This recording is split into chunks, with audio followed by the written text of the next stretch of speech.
All right, UNC has a new head coach. Utah has a new quarterback. Duke has a new quarterback. And we discuss the best and worst decisions related to the transfer portal. Campus to Canton is live right now.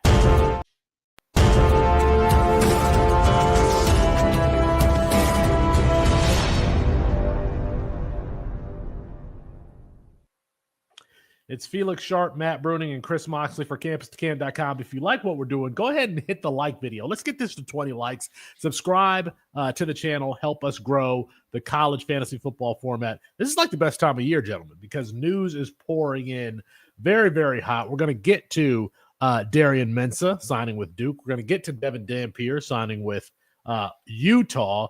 But let's start with the news that matters. That's fun to talk about. Chris, UNC brings in Bill Belichick, 72-year-old Bill Belichick, as the head coach there of the program. They bring in Michael Lombardi, who's 65, as the program's general manager. What's your reaction to this news, and is it going to work for Coach Belichick and the Tar Heels? No, it's not going to work. Is it going to be longer than 2 years? Is kind of the question that I think I'm asking. Sounds like they gave him a 5-year deal, according to Nicole Auerbach with the Athletic.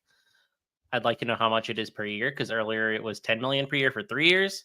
So I really hope it's not a 5 for 50 contract. So yeah, offense coordinator Matt Patricia, defense coordinator Steve Belichick, head coach in waiting Steve Belichick. Is that the route we're going here? Because I'd love to read this 400-page manifesto, but is he going to bring the clown car with him? I don't know. Bringing the band back together. That's what he's doing, bringing everybody back. Look, I don't know.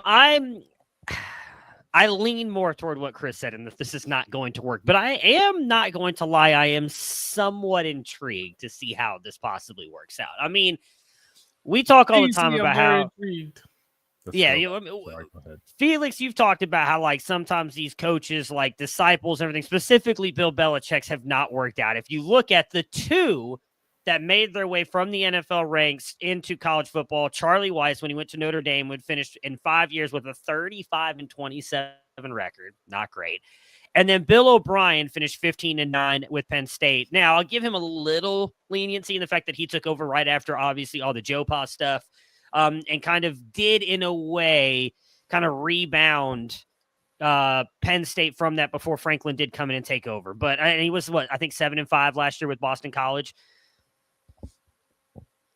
Bill has come out and said that he's going to run this like an NFL team. Like a program, that's why I think he will fail. Program. Because, granted, these athletes are now getting paid. I just don't think you can treat them the way you can professional athletes, because there's other things that these kids have to do while they're, quote-unquote, in school. But if he can actually start putting players in the NFL, what he said is that he's openly said that he's not – the big thing everybody talks about is the recruiting part, right?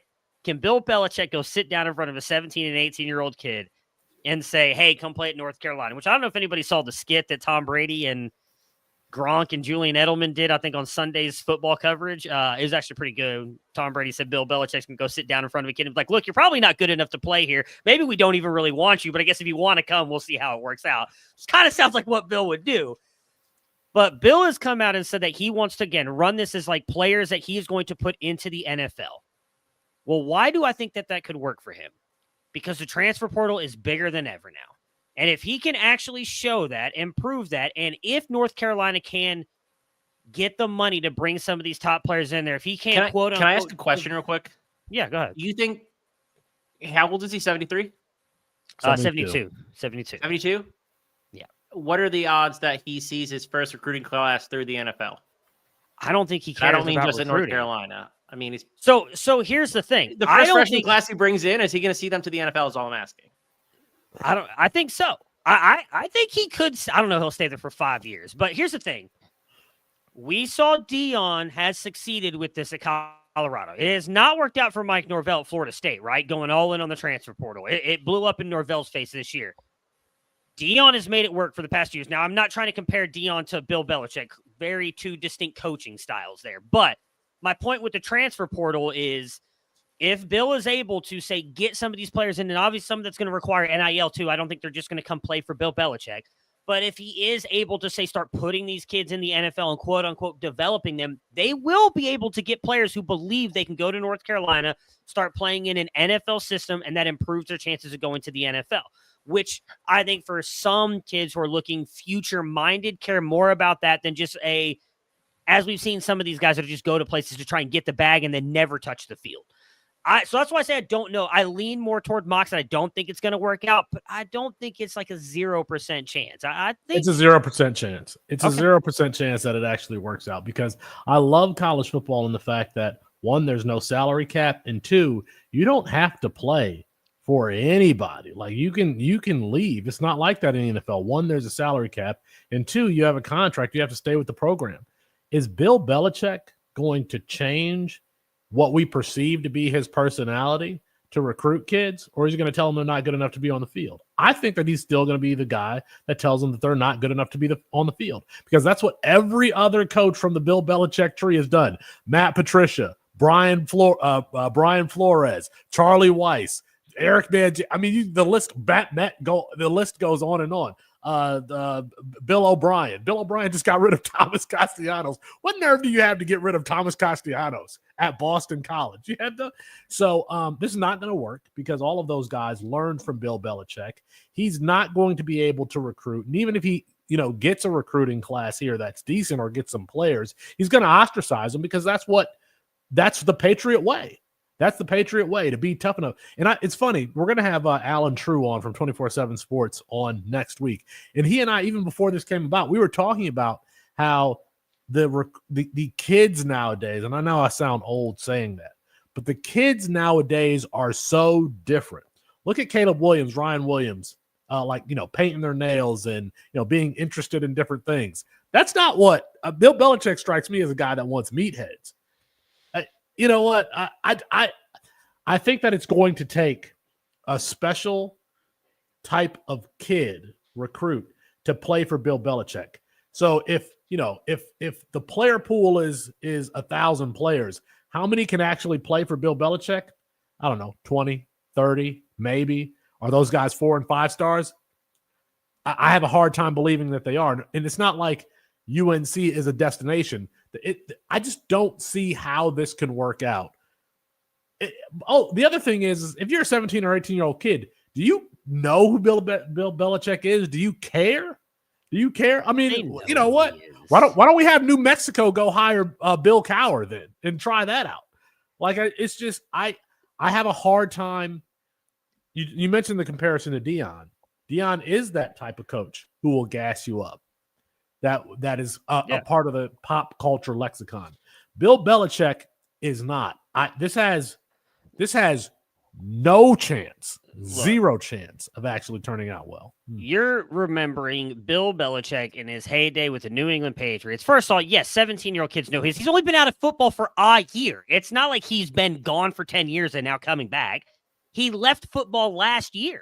His last 5 years felt like he was not in the NFL. That may be true, but he was still in the NFL, and it was still there, and there was a lot of talk about who was better, him or Brady. So these kids know. Second of all, he's dating a chick in college, so he knows the college lexicon. I'm pretty sure she's very young. I'm not misquoting. She's 25, I think. If I remember. Oh, he rizzed her. He rizzed that baddie up.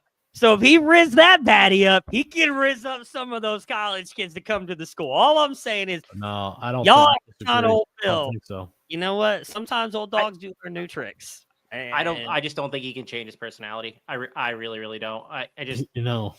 So what's into UNC with a 400-page demand? He said, "Hey, here's how we're going to run the program. Here's 400 pages. Right. We're going to do it my way." That sure seems like someone who's really. Which, by the way, Chris, everybody got on my boy Connor Stallions for having a manifesto like this. They called him crazy, but Bill Belichick's a genius. Okay. Yeah, second biggest manifesto in 2024. What is success to you guys? What is it? Make it bowl games? Is it he's no? You're UNC. You should be winning 8 to 9 games. Like you are one of the more. And I don't think that they will. I don't think that they will. It's good that they're in the ACC. They've been underperforming for the last decade plus. I mean, Larry Fedora, second time Mac Brown can get the dudes in. They win 8 games. The report was that their NIL was $4 million prior to hiring Belichick. Now it's $20 million. Do we really? Again, I'm just That's from saying. 20% Ports Advance, Brad Crawford, who said that. But it'll be interesting. It will be interesting. It'll be great content. It will be great content, just like Dion was great content. Thank you, UNC. This will be great content.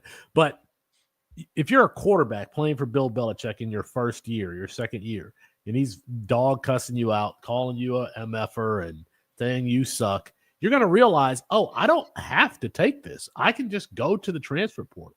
He's and that's not what the they're only going to coach do. that does that, though. Ryan Day did that to a year to Kyle McCord. Now, granted, you win that argument because Kyle McCord then left and went to Syracuse. It's different. It's different. Ryan Day has won a championship here. You know, like the guys who are winning championships. Bill Belichick has 7 Super Bowls. That still matters. It may not be national championships, but that matters. From the outside looking in, do you think that Kalen DeBoer, Kenny Dillingham, my guy at Oregon, why am I forgetting his name? Dan Lanning. You think that Dan Lanning? Do you think that any of them coach that way? I bet you they coach you hard, but there's a particular listen. I don't know. I think how many times have we seen like the Bill Belichick coaching tree? They dehumanize players and demean players. You're a 17, 18-year-old kid. Like they try to make you feel less than. I'm sorry. That's just their MO. That's what they do. That's what those coaches do. And you think that they're going to take that? I don't think that they're going to. If you listen to any of his former, I cannot believe I'm over here pounding the table for Bill Belichick. But if you listen to the way his players have talked about him over the years, when they talk about him, they don't talk about him that way in interviews, though. They talk about how Randy Moss is a player that you would guarantee when he Hall of Fame guys. You're talking about the Hall of Fame guys. All those guys would be 5 stars. Tell me like a 3-star, a 2.5-star that UNC is going to recruit that he's going to feel glowingly about, you know, working with Bill Belichick. I've just find he's got to hit up the Dakotas and only recruit those type of guys. Yeah, coaches are nice to the players who are actually good, but you have to get those players everywhere, though. You guys act like only Bill Belichick does that. That is everyone. Dan Lanning's not going into the 3rd-string linebacker who just gave up a touchdown to running back. My boy, and dabbing him up. He's like, you. But that's the player that Bill Belichick is going to be able to recruit. Is that 3rd-string linebacker? That's who. Fine. That's and you know what? That's going to be the best player on his team. Again, you can say whatever you want about that, but look at some of the players that he did bring into New England. I understand it did not work out toward the end. I'm not going to disagree. What? He was one of the people who wanted them to get Julian Edelman and turned it into arguably one of the best slot receivers to ever play the game. He was one who wanted to go after Tom Brady. Now, granted, Tom Brady, the GOAT, so I get that part. But like, you're acting like Bill Belichick's done nothing and doesn't deserve any praise. Again, I'm not saying that he's going to go in there and win a national championship. Tom Brady merchant. You sit here and say that, like, you know, Kalen DeBoer, Dan Lanning, that okay, fine, yeah, they do definitely coach differently. But you know what? None of those guys have the accomplishments that Bill Belichick has either. And that will matter to some kids. You're right. It may not matter to Bryce Underwood, Taven. All right, let's get Chuck Noll at Michigan State then. Let's go. Is Chuck Noll still alive? Why not? Remember the last NFL head coach who came to college? They definitely did rack up a ton of sanctions and almost derail their program. Herman Edwards, yeah. Herm Edwards at Arizona State. Right. Yeah, well, Herm Edwards, I mean, didn't they actually have a good season? We've seen this before, though. Like, that's the thing. Yeah, and then he got a bunch of kids that went from New England to Notre Dame. Okay. It didn't work. Shout out to Sharpley. Marshall quarterback. Comparing Herm Edwards to Bill Belichick is not like an apt comparison either. So, I mean, come on. How many Bill Belichick, Charlie Weiss isn't an apt comparison. He was neither there either. But that's the thing. You're going on to the assistants. We see that. Hey Matt, I'll give you from now to the end of time. Who is the most successful Belichick disciple if you take out Bill O'Brien? Wasn't Nick Saban on Bill Belichick's coaching staff? So, okay. Well, that would also probably, I'm pretty sure, means Kirby Smart was in there somewhere. Was too. Saban or were they both on Parcells coaching? You know what? Whatever. They probably were both Parcells. I don't know. No, Nick Saban was with him in Cleveland. I'm almost 99% sure about that and on the staff. Oh, okay. My God. Nick Saban's nobody, so that part doesn't matter. But Belichick is building the next powerhouse at UNC. I'm not saying that it's going to be that, but you guys are making this so wanted. You're taking Charlie Weiss, who I don't think was a good coach to begin with. You would not want to work for Bill O'Brien. You don't even like working with me. Well, that's because you're not. You have no accomplishments that I should aspire to. So, I mean. Oh, sorry. You have your two national championships from. I was going to say, who's won a title more recently in college? Bill Belichick or Felix Sharpe? I'm hard. You think that I'm hard because you come unprepared sometimes. I'm not unprepared. I'm trying to make my point. You just keep interrupting me. He has a lot of accolades that he can point to. Again, I'm not saying he's going to go in there and win a national championship, but I don't think it's just as easy to say it's not going to work because Charlie Weiss and Bill O'Brien didn't work out. Neither one of them are good coaches. They couldn't make it work in the NFL either. Okay. Does Bill Belichick finish with an above 500 record? I think so. I really do. Yeah, I don't think so either. I don't think so. I think the wheels are going to fall off pretty quick there. Let's move on here. Darian Mensah, the Tulane quarterback, has signed with Duke. Duke obviously losing Malik Murphy. Chris, I was hoping for a bigger splash for Darian Mensah. We talked a lot about him during the season. And he lands with Duke. Duke is losing Jordan Moore. Star Thomas is gone. I mean, I don't know. This was an anticlimactic end to the Darian Mensah journey. Yeah, it was. I actually thought he was going to go. I thought he was an SEC level quarterback. I thought he could have played in the conference. Yeah, me too. And certainly to me, he's better than Duke level. So I guess they probably said, "Hey, Malik Murphy, you want to sit on the bench for Darian Mensah?" And Murphy said, "Nah," and entered Monday. And so you saw Mensah come in today. He's a good player. He really is. He'll make the throws the offense needs him to, but the offense isn't going to be more than, I don't know, it's pretty bad this year, but it's not creative. It's not going to give him an opportunity to really excel. Maybe he'll be similar to Tulane where he'll just take a couple deep shots. And that's kind of the offense, but he's a better player than this level. I thought that he would go to a place where there would be a high volume passing offense, where there would be maybe some skill position players on the outside that he could grow with. But going to Duke, I mean, like, he should have just stayed at Tulane. You got Mario Williams and Micah Hughes in the backfield. I mean, that's like elite from a skill position standpoint at the G5 level.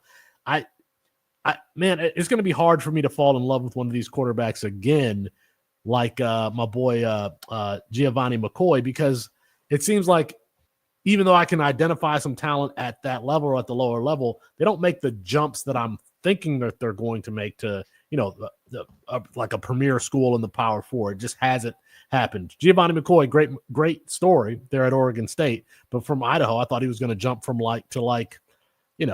USC or Oklahoma or something like that. I thought the same thing for Mensah, that he would be able to go to one of these schools, maybe like Cam Ward went from Incarnate Ward to Washington State and then Miami. But I don't know. It is what it is. I think I'm closing the book on the Darian Mensah story until he transfers again, and then he goes to Miami in 2 years, and then I'll be back on. Matt, any reaction to that story? I feel like Matt looks really focused right now, and he's looking up. I know you're looking up Belichick stats, so that's what you're doing, right? No, you're looking up Belichick stats or something like that. We've moved on past Belichick. You're looking up your rebuttal. I'm confused as to why, again, we're just sitting here and thinking about the old of Duke. Duke was 9-3 this year. Malik Murphy finished top 15 in pass attempts this year, but you're right, they don't pass the ball. Duke's offense isn't that good, so we should just assume when Darian Mensah goes, they lose Jordan Moore. They lose their top two. They're going to be an old age offense. We're going to run the ball a lot. We're not going to let Darian Mensah pass it. I mean, what did Malik Murphy have, like a 60% completion percentage this year? Is Darian Mensah not a better passer than Malik Murphy? Okay, I actually think Darian Mensah. I don't think Malik Murphy's good, but my point is he had a 60% pass completion percentage. He had passed the top 15 in the country in pass attempts. Now, if they let Darian Mensah do that at Duke next year, I think he will still be a good quarterback. But we're writing him off because he went to Duke and he didn't go to sexy Miami. Duke was 9-3. What was Miami? 10-2? They're one game difference. So it's the same. It's the same. It is the same because Mario Cristobal sucks. And here's the other thing, because now you got me fired up. Mario Cristobal is going to go back to running the ball a ton and playing defense next year when Cam Ward's gone, because he's going to look at this year as a failure because he's like, you know what? I stepped out of the box. I tried to let the offense do their thing, and it didn't work. We didn't make a championship game. And now I was almost going to cuss. He's on the hot seat. He's probably going to get fired next year because he's just not a good coach. And then what is it? Who's going to be there? Who's going to be there in Miami? Probably. Do you have a reaction? Josh so you Gaddis think that Mensah going to with Miami, Duke and then is a good? I don't think it's a bad place for him to go. I mean, obviously they need weapons on the outside. They lost Moore's going to the NFL, right? Yes. So I mean, he's not going to have Moore there. Yeah. I'm going to be honest. I don't really know much of Duke's depth chart outside of him. So like, I assume they probably don't have any weapons there, but if they're able to get someone in the portal, or if they do get someone decently in their recruiting class, like I actually think Mensah can be fine. Again, if they do even keep something close to the same offense as last year and allow Mensah to be a top 15 passer when it comes to attempts, like Malik Murphy was this year, then Mensah's going to be fine. I truly think he will be fine. He's playing the ACC, not the SEC defenses.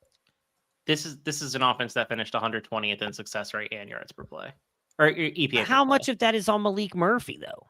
If they were top 15 in pass attempts, how much of that is on Malik Murphy?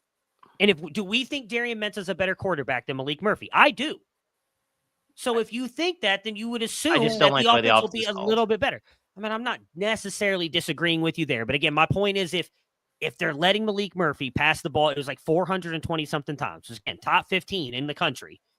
If you let Darian Mensah do that same thing, I would imagine it's going to be a better offense, because did Malik Murphy even pass for 3,000 yards?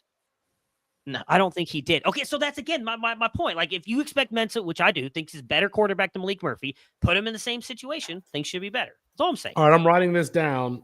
Belichick, good for North Carolina. Correct. Darian Mensah will be awesome at Duke, according to Matt Bruening. Is that right? Look, we went through. Add?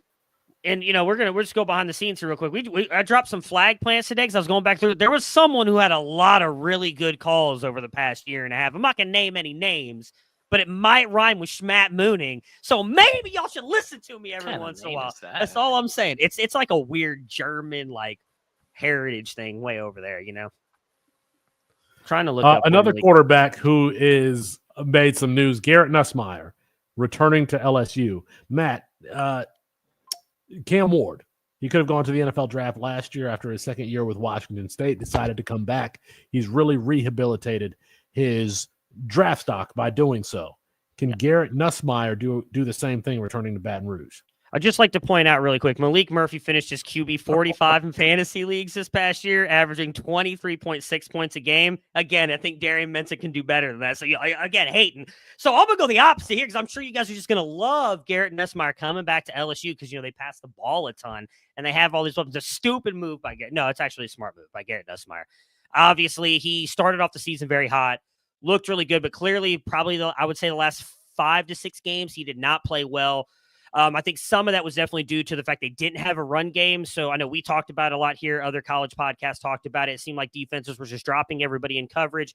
Garrett Nussmeier has not seen a window he does not like to try and throw a ball into, which caused him to have a lot of interceptions. My biggest fear actually with him coming back to LSU is I don't know how much better they're going to be next year. I mean, they're losing wide receivers. They need to hit the portal. Yeah, they need to hit the portal. But that's the thing. Even if they hit the portal for wide receivers, that offensive line's not getting any better. I mean, Brian Kelly's out there complaining about, NIL is just screwing the recruiting game. So they're not getting much in the recruiting game either. Why is Nussmeier going to be better? I don't know that he will. I still think he has a chance to rebound some of that stock and be a first-round pick. But if I were him, I would hit the portal.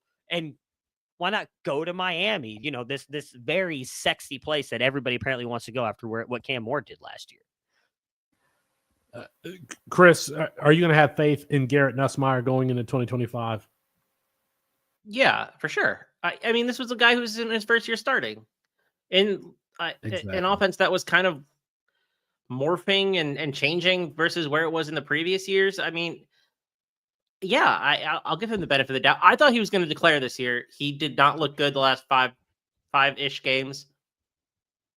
I think you got to give him the benefit of the doubt at some point. Like, he was still pretty good. Like, the highs are pretty high, and he still has some traits the NFL is going to like. It's not like he's going to get worse, I don't think. Can I ask a follow-up question real quick to Chris? Sorry, real quick. This is going to derail the show. Oh, his first year. It was his first year starting, right?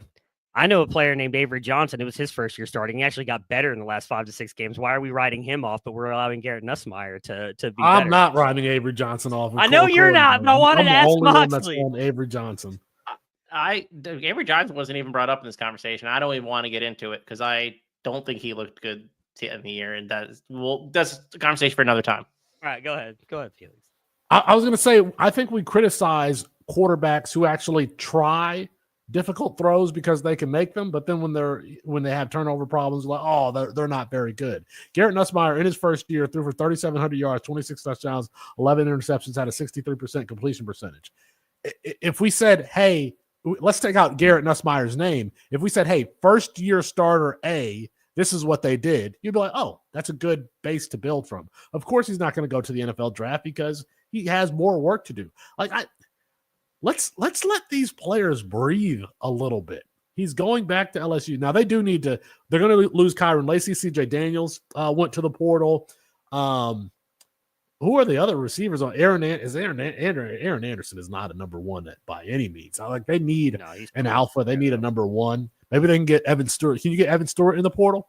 Is Evan Stewart going to leave Dante Moore in them boys? I would love to see Evan Stewart there for LSU. But no, I know the dynasty community is really big on having success early.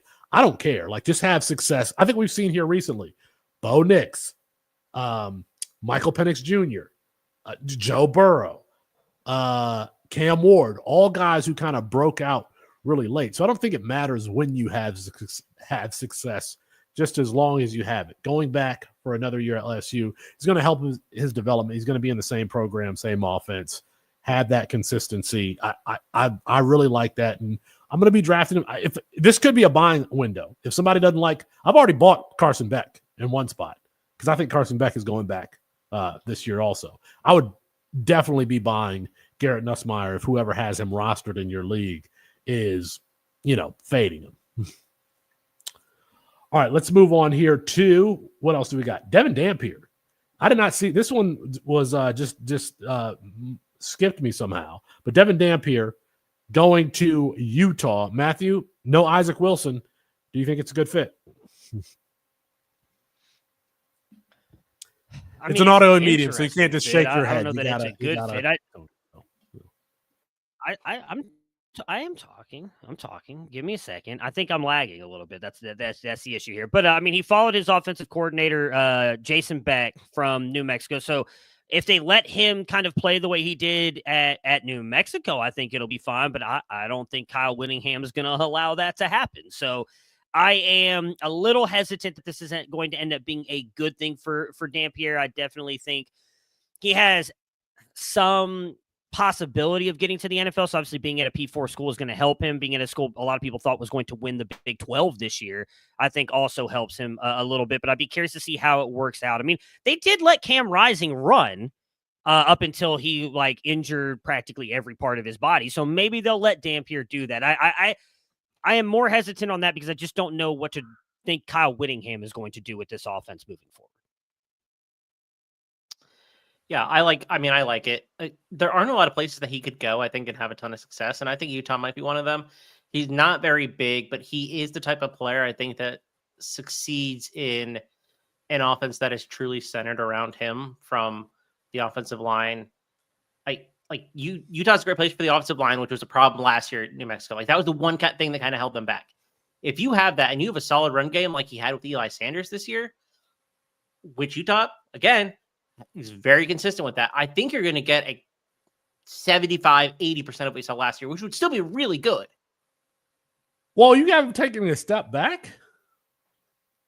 He was at New Mexico playing a Mountain West schedule. I think it's going to be a little tougher in the Big 12. It's not a crazy conference. The dude ran. Devin Dampier had 600-yard rushing performances, and one of those included a 200-yard rushing performance. He also added 2,700 yards through the air. I don't think it mattered where Devin Dampier went because he's he's able to play as a one-man band. This dude is he's the whole offense. He's the whole offense. He's the whole offense. He's instant offense. But that's if Whittingham lets it happen. Yeah, and the defense in New Mexico was the worst rush defense in the country, and they had to play from behind a lot, and they were in 70-point games. What was the 90-point first half or 75-point first half versus Wyoming? You're just not going to have that same level of opportunity at Utah if we're thinking similar production. So I think there's going to just be a natural decline.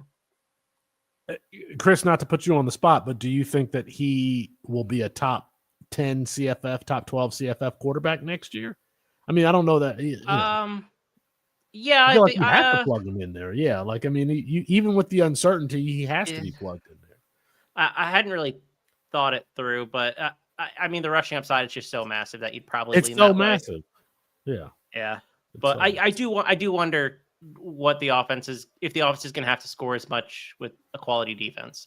Like that's what really, really helped him this year, pushed him over the top. I mean, he finished his QB4 last year, in case anyone was wondering. So, yeah, he was a beast. He was a beast. Cam Rising still has eligibility though. Just want to throw this out there. The only school though that he finished with 100 yards against that is, I mean, you could argue if this team's actually decent or not, was Arizona. The rest of it was like Hawaii, Wyoming, what was it? Was it Colorado State? He put up 200 Washington State, he had 28 carries for nearly 200 yards. I mean, that's Wyoming, he had over 200 yards. Rushing. Yeah, that's what I'm talking about, though. The only school that I would like, it's in the Big 12, so he would play Arizona. It was the only one he put up 100 yards. He put 130 yards rushing on Arizona's defense. And Auburn, he had nearly 300 yards passing. I mean, I'm not saying doing here. I agree with Chris. Like, I think you have to expect some kind of step back. Because here's the other thing. Again, so Donald asks in the chat, can he beat out Cam Rising? Cam Rising's not coming back. I just wanted to address that real quick. Yeah, Cam Rising's already announced he's not coming back. So Dampier is going to be the starter. But again, we just mentioned, like, I mean, we can go all the way back to the iteration of this whole website and network. For those of you who don't remember, Austin likes Cam Rising because of his ability to run the ball. And they let him do that early on. And then that completely changed. Now, maybe that was because of the injuries. I don't know. But, like, that's, again, my biggest fear is, like, Will Whittingham, if they play that defense. We asked the same question about Mario Cristobal last year. I think if you – the same way – it's almost the same analysis. If you bring in Cam Ward, you know how he plays. You're going to let him play that way. If you bring in Devin Dampier, you know how he plays. I feel like you're not going to do what Bill O'Brien did and try to turn him into a pocket passer. You know, take a 3-step drop. I'll be watching Utah spring reports to see if they're putting him in the pocket and making him pass from it. I mean, again, I do think what helps with that, as Mox put in the notes and mentioned, Jason Beck, the offensive coordinator from New Mexico, came to Utah and he followed him over there. So obviously he knows the way Dampier plays as well. So maybe he'll let him. Maybe he'll be right there with Sam Levitt as the best quarterback in the Big 12 in 2025. All right, one more move here. An interesting move. Rich Rodriguez from Jacksonville State, now the new old head coach at West Virginia. Rich Rodriguez back in West Virginia. Mox, Pat White, Steve Slayton. Owen Schmidt. There's the I can't remember the wide receiver who played for the Bengals, who I believe is deceased now, but he was a good player too. He was a Rich Rod guy. I'll have to look that up here soon. But what's your reaction to? I'll think of it here. Travis Henry? No, I'll think of it soon. But what's your reaction to Rich Rod going back to West Virginia? I don't know.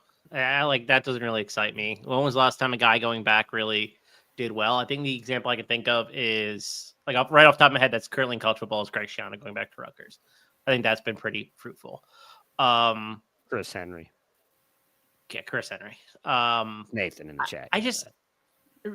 Rich Rod, he's done well for himself at Jacksonville State. We know what he looks for in an offense. I think it could work. It's just not an exciting hire to me. The other names were more interesting. They had Kodal Nicky. They apparently interviewed Brian Hartline for the job. Mm-hmm. Yeah. So I don't know. I think I would have gone something a little more exciting. But he was the head coach when they had the most successful stretch, and that was, funnily enough, when Rutgers was good too. It's like the whole Big East is getting the band back together.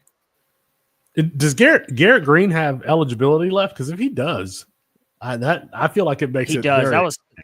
I was told he didn't. That's the only thing I like about it. Oh, it does not. I thought it was he had one more year. Maybe I misread that. I thought he had one more year. I asked the other day, and I thought he did. If Garrett Green has eligibility left, Garrett Green might be a top. Now, obviously, he was not this year, but the previous year. But if Garrett Green still has eligibility left, you might be talking about him as a top 24 quarterback going in 2025. I thought Nico, the second stringer, played okay this year when he was in up and down game against Cincinnati, but he did enough with his athleticism. And I'm pretty sure Green's had eligibility. Okay. All right. That's Rich Rodriguez new head coach at West Virginia. Let us know your thoughts in the comments. I wanted to cover the transfer portal a little bit here. I want to ask who made the best and who made the worst decisions in entering the transfer portal. I think that we might have some of the same answers. But before we get to that, can we just rank the players like at each position in the transfer portal? I've got a top 10-ish and a top 5 at tight end. Do you guys want me to start so you can tell me how I'm wrong?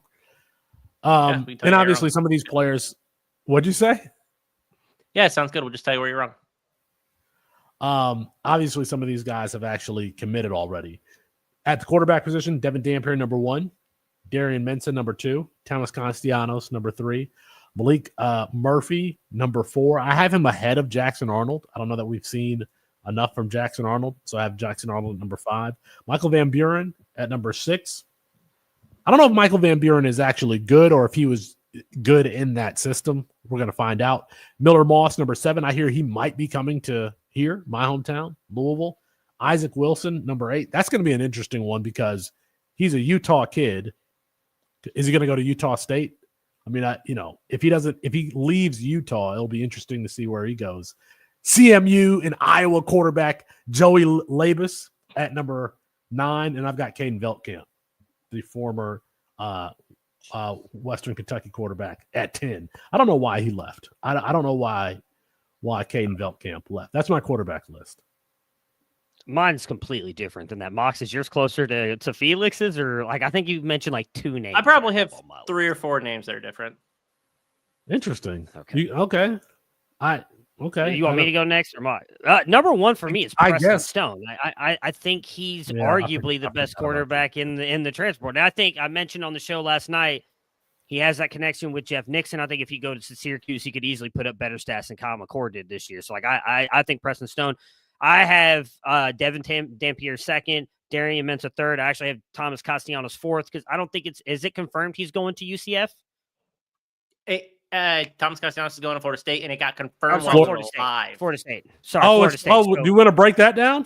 Why don't you say your list, and then we'll break the break. Okay, news sounder and do. I assumed he was going to Florida State, so I have him high because I think that'll work out there very high, good for him. At 5, I have Jackson Arnold, just because if he does go to Mississippi State, he didn't play poorly in that Jeff Levy offense. I have Malik Murphy there at 6. At 7, I have Caden Salter. At 8, I have Fernando Mendoza. At 9, I have Michael Van Buren. At 10, I have Luke Cromanhope. Those are my 10. Let me break in here.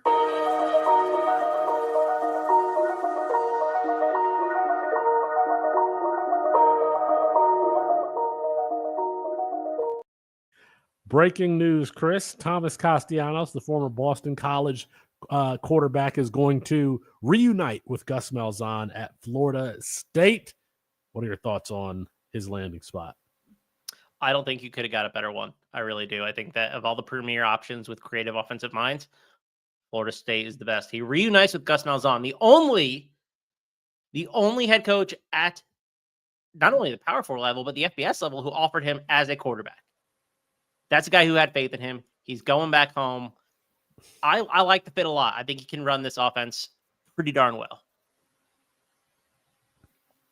I agree. The only fear I have is how bad the offensive line could possibly be again next year for Florida State. And because of that, and just the team overall, he does not have, in my opinion, any really good weapons around him. Maybe they're able to get someone in the portal. The recruiting class has not been good. So, like, this might be something where, you just Malik Benson declared for the NFL draft. Oh, so they lost. And I mean, like Williams up to Van Jervius Jacobs is off at South Carolina. What about your core, Kyle Morlock, the tight end? Maybe that was a good flag plant this year. I mean, we just talked about Devin Dampier having to beat the entire offense for Utah. I think Castellanos might have to beat the entire offense for Florida State, and so I don't know how well that works out. But I think it's a great fit because of Gus Malzahn. We are back to Thomas Castellanos being Thomas Castellanos. Where county stand up? Not going to be the third string quarterback in here. I asked for Thomas Castellanos' interview at UCF his freshman year. They said, "Why do you want to talk to our third string quarterback?" He's going to be starting at Florida State, Gus. He's going to be starting. You could have had him at UCF too if you just acted right. if you just acted right. Well, I guess John Rice Plumlee was there, and that wasn't a bad fit either. But now you have Thomas Castellanos is going to be able to work with a player who appreciates his skill set, and let's see where the CFF rankings end up. But he's probably going to. I think he's locked in the top 24. He's definitely at least a QB2 for college fantasy going into 2024. Matt, you want to go through your rankings? I'm sorry. Let's get back to the transfer portal rankings. Do you want to go through your rankings again one more time? Because I wasn't even paying attention. Yeah. Okay. So Preston Stone at 1. I have Devin Dampier at 2. Darian Mensah at 3. Thomas Castellanos at 4. Jackson Arnold at 5. Malik Murphy at 6. Caden Salter at 7. Fernando Mendoza at 8. Michael Van Buren at 9. And then Luke Kromenhawk at 10. You said that we had like 7 of the same names. You didn't mention Caden Salter, Fernando Mendoza, Luke Kromenhawk, Preston Stone. That's it. So that's 6. I just said 6. So, I mean, you mentioned some just absolutely silly names that did not need to be mentioned on this list, but yeah. Well, Mox, who you got? Dampier 1, Mensah 2, Kromenhawk 3. Let's go. For me, I was actually impressed with how he played this year. Thomas Castellanos, Jackson Arnold, Connor Wegman, Caden Salter, Michael Van Buren, Chandler Morris, Caden Veltkamp, Malik Murphy, Malachi Singleton out of Arkansas. I think that he could do a little something. And then I had a couple honorable mentions for Deshaun Purdy at Charlotte, Ethan Vasco at Coastal Carolina, and Miller Moss, because I don't think Miller Moss is very good. Yeah, I don't think Miller Moss is good either. Miller Moss would be good with Brian Brom if he ended up at Louisville. Yeah, I don't know that he would beat out Pierce Clarkson, but I was gonna ask the question, but I didn't know the answer to it, so never mind. What was the question? I was gonna say, would you rather have Miller Moss or Connor Wigman? Because both are being reported possibly going to Louisville, and I know you would say Miller Moss. Really? I thought Wegman was going to Houston. It's what I said last night. I think that should be a great spot for him. But he's, I believe, has a visit or did have a visit to Louisville as well. So that's why I just can't quit either of those guys, Wegman or Arnold. I just think there's something. You guys liked Connor Wegman. I was never a Connor Wegman fan. I was a Jackson Arnold fan. All right, here are my running back rankings. No, everybody should have the same number 1. Quentin Joyner. I got number 2. I got Kavorian Barnes at number 2. I don't know what happened to Kavorian Barnes this past season, but I'm a big fan of Kavorian Barnes. I got Fluff Bothwell at number 3. Ahmad Hardy, Chip Trainham, Khalifa Keith, my boy Khalifa Keith out of Tennessee, big boy. Caleb Hicks out of Oklahoma at number 7. Darrell Robinson from UConn at number 8. TJ Harden at 9. And LaShawn Williams, the former Iowa running back, at 10. Who you got? I got Quentin Joyner at 1. I have Fluff Bothwell at 2. Wayshawn Parker at 3, Trayanum at 4, Ahmad Hardy at 5, Carrion Stewart at 6, Eli Sanders at 7, TJ Harden at 8, Jalen Glover at 9, and I forgot to put my 10, but you just mentioned him. I had it written. Jalen Glover from Utah? Yeah, he's in the portal as well. LaShawn Williams, that's who it was. I was trying to remember who the other one was that I had on. I forgot to write his name down, but yeah. Interesting. I remember talking about Jalen Glover 3 years ago. Man, we're getting old. We're doing this a long time. All aboard the J train. Yeah. Who you got, Mox? Let's start. I had Fluff Bothwell first. I had Quentin Joyner 2nd, Ahmad Hardy 3rd, Terrion Stewart 4th, Wayshawn Parker 5th, Malachi Hosley, the running back out of where is he at Penn right now? I think so, yeah. Back to back all Ivy League player. He's pretty good. TJ Harden, CJ Campbell, kid out of FAU. Eli Sanders, although I think he might go to Utah with the rest of them, but New Mexico running back. LaShawn Williams, who I misspelled in my phone, is something else that I probably shouldn't say on air. And then Jordan Fuller, the running back out of Holy Cross, who's a big boy. I think you might like him, Felix. Jordan Fuller? Yeah. Okay. Could Eli 235? Ooh, okay. How high could Eli Sanders jump up rankings if he lands at Utah and is the guy for them? High. I assume that he's the guy, right? That's what I would think. We're asking because there would be no Jaquindon Jackson. Glover's gone as well. Well, who was the number 2? Glover wasn't the number 2. Mika Bernard. Oh yeah, it was Bernard. Mike Bernard, Yeah. he's got to be out of eligibility. He was getting smoked by Jackson Smith and Jigba playing nickel corner 2 years ago. Yeah, he's gone. Oh man, and Kyle Whittingham loves to have like a primary guy at the running back position. You could have both Dampier and Sanders in your top 20 in college fantasy if he lands there. Dampier is definitely going to be in your top 20. It's just who's the running back going to be. Yeah, Micah Bernard is out of eligibility. Looks like the only one they have, Michael Mitchell. Looks like the end. Whoever Hunter Andrews is. Oh, yeah, converted linebacker to running back. Those guys always. Of course, they're Tyler Algier. Who was I going to add? Oh, Wayshawn Parker. Mm-hmm. That doesn't make sense to me. Why would he? He was the starter there, having a productive season as a true freshman. Is he going to make a jump from Washington State and go to He wants to play for a team that he's going to get more than 10 consistent touches a game on. Yeah, that's this year though. He got as a true freshman. I see what you're saying. But I think Arbuckle did such a good job at getting, like, it was in both though, right? He did a good job getting him the ball received too. He's gone, so you don't know what Washington. Exactly. I mean, and there's rumors that Mateer's leaving. Like that whole team could be different next year. So, and I mean, correct me if I'm wrong. Is Washington State even going to be in a conference in 2025 right now? Oh, that's right. They're bringing the Pac-12 back, right? My bad. Yeah. They've added the teams. Yeah. The Pac-12. They've added teams. Yes. I don't know. Okay. Yep. My wide receiver list: Eric Singleton, Deuce Robinson at number 2, Dane Key at 3, Jonte Cook at 4, KC Concepcion at 5, Darian Brown at 6. I got Mario Craver at 7. The wide receiver position is stacked in the transfer portal. I got Deshaun Stribling at 8. Deshaun Stribling, I think, has a potential, like a really high ceiling. Malachi Coleman at 9, and Luke Wysong, New Mexico's Luke Wysong at 10.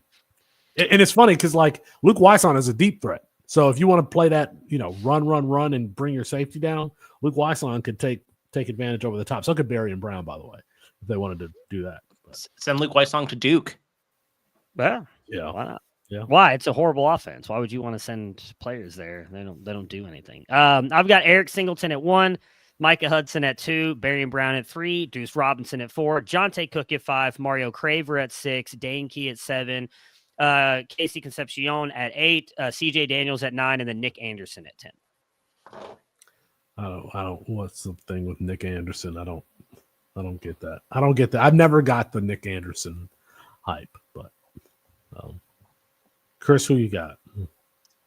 I got Eric Singleton 1. I think that he has a very clearly defined role in any offense that he goes to. Yep. I have Eric Rivers at FIU 2, Micah Hudson 3, Casey Concepcion 4, Krishan McCray out of Kent State 5, Javonte Gibson, Giovanni Gibson out of APBU. So really interesting player. 6'3", 205. He played in D2 last year at Arkansas Monticello. They are the Bull Weevils. He doesn't have any track stats in high school, so I have no idea what his athleticism looks like. He gets open deep pretty consistently, but he is the District 6 4A champion in javelin during his junior year in high school. So he also did the discus. So he is a track athlete in a different way. Really interesting player. Has 2 years of eligibility left. I think he's going to go Power 4. Who else did I have? Dane Key, Deshaun Stribling, Luke Wysong, Kevin Coleman out of Mississippi State, and Justin Bowick out of Ball State. I'm surprised he's not ranked as high as he is. He's pretty good. Bigger player. Chris is the one who brought up Cam Scatabo before I heard anybody talk about him. Chris is the one who brought up Harold Fannin Jr. before I heard anybody talk about him. So, I mean, that's Chris's MO, is going off the beaten path and giving. Well, I think those are the guys you need to pay attention to in terms of like transfers up. I think out of all those players, Giovanni Gibson is a legit. He might go to Arkansas because he's from Arkansas or from Louisiana, but he played at Arkansas 2 years in a row. Matt, who made the worst decision in entering the transfer portal? Oh man. Jeez, I don't. Isaac Wilson. So now with Devin Dampier on his spot.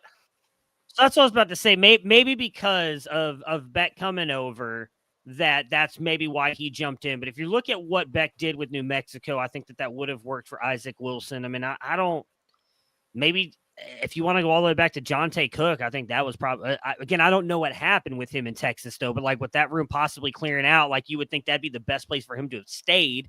I understand you wanted him to he probably wanted to be on the field more, but you're realistically watching a whole room clear out. Now you get a chance to play with Arch Manning behind arguably one of the best offensive lines again in college football with a offensive-minded head coach that most consider to be one of the best in college football. Like why you would leave that now if he lands at Oregon, I think you kind of, tomato. But it'd be one of those two for me. Again, it's hard for me to say Isaac Wilson because maybe he knew Dampier was coming because of Beck. And so in that case, you make sense for him to jump in.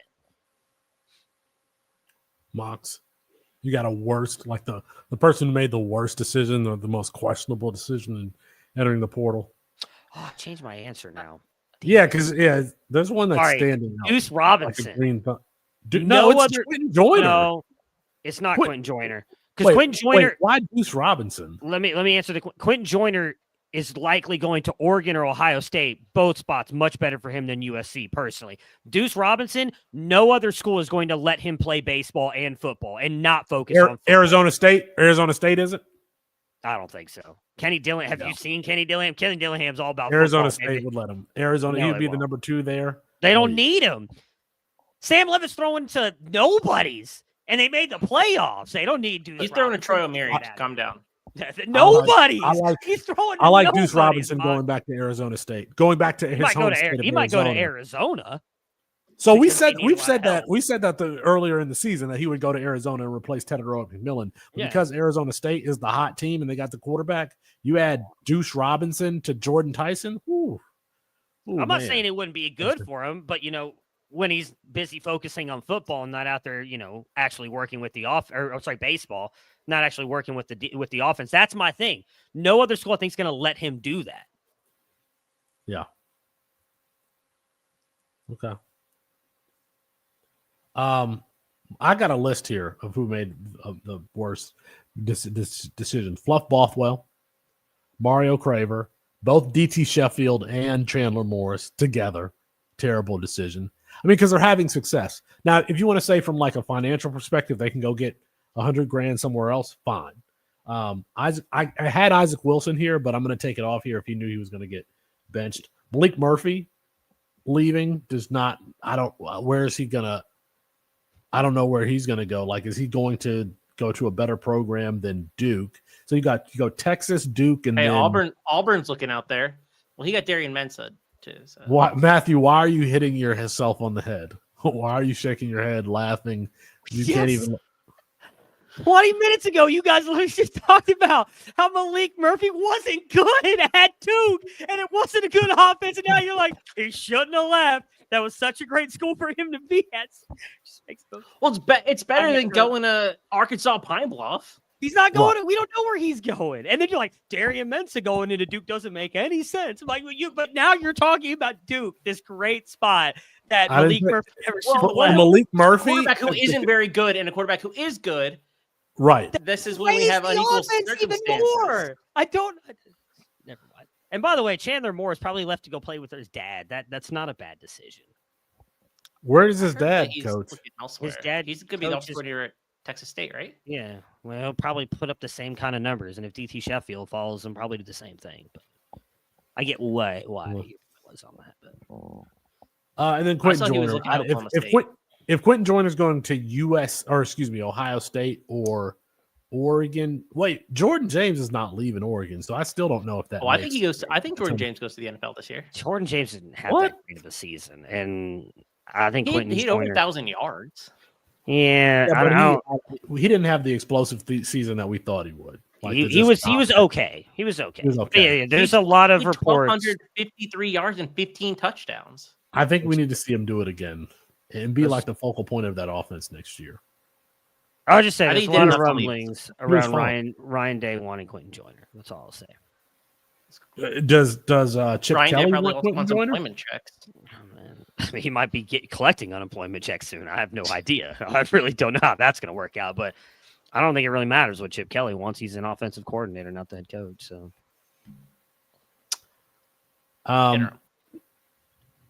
has anybody else committed while we're here on the air? I don't want to skip anybody, but no. Okay. I don't think so. I know it's looking like Jackson Arnold might pick Mississippi State. That'd be interesting.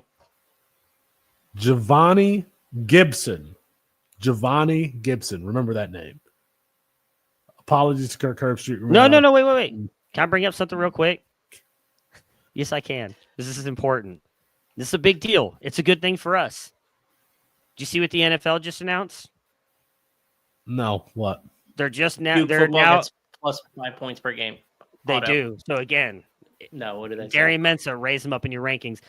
If you are a content creator, you can now stream games on your YouTube channel and comment on them live when that happens. If that happens for college football, that's a good thing for us. Really interesting. Yeah. I know. You're not usually the one that's bringing up business. We ran out of time. Sorry, guys. Just saying, saw it. Didn't know we were ending the show right then. I was trying to bring it up real quick. Yeah. We'll get a rescheduled soon for Matt Bruening and Chris Moxley. I'm Felix Sharpe. Good night and good luck.